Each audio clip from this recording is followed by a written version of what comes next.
বছরের বাজেট সঠিক তথ্য।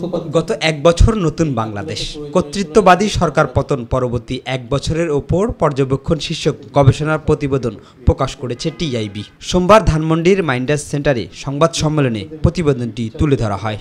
প্রক্রিয়া নিয়ে প্রশ্ন উত্থাপিত হয়েছে।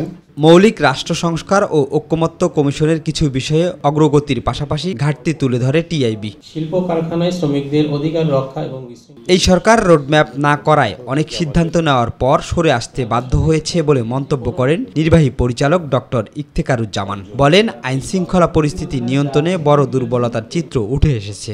অন্তর্বর্তীকালীন সরকারের এক ধরনের সুচিন্তিত কৌশল বা রোডম্যাপ ছিল না। তাদের উপরে যে অর্পিত দায়িত্বগুলো কিভাবে বাস্তবায়ন করবেন সেটা খুব কৌশলগত দৃষ্টিভঙ্গিতে সময়াবদ্ধ রোডম্যাপ তৈরি করে করা হয়নি।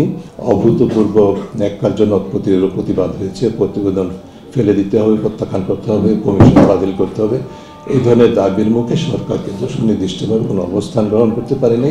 অনিয়ম, দুর্নীতি ও দলীয় রাজনৈতিক প্রভাব বিস্তারের প্রবণতা চলমান সংস্কারের আকাঙ্ক্ষা পূরণে প্রতিবন্ধক বলেও উঠে আসে গবেষণায়। পুলিশের নির্লিপ্ততা ও দায়িত্ব পালনে অনাগ্রহ এমন তথ্যও রয়েছে গবেষণায়। বিভিন্ন ধরনের অনাচার, অনিয়ম, দুর্নীতি এবং নিজেদের মধ্যে দ্বন্দ্ব, এটা কিন্তু ঠিক 5 আগস্টের বিকেলবেলা থেকে আমরা পর্যবেক্ষণ করেছি এবং সারা পুরো বছরটাই সেটা অব্যাহত ছিল। ঘনীভূত হয়েছে আরও এক ধরনের বিশ্ব রেকর্ড স্থাপিত হয়েছে যে বাংলাদেশে তথ্য কমিশন এবং মানবাধিকার কমিশন 1 বছর পার হয়ে গেছে, অথচ এখন পর্যন্ত সেটি গঠিত হয়নি। নির্বাচন নিয়ে সংস্থাটি জানায়, অন্তর্বর্তী সরকারের কোনো সুস্পষ্ট রোডম্যাপ না থাকার কারণে রাজনৈতিক অস্থিরতা তৈরির সুযোগ রয়েছে।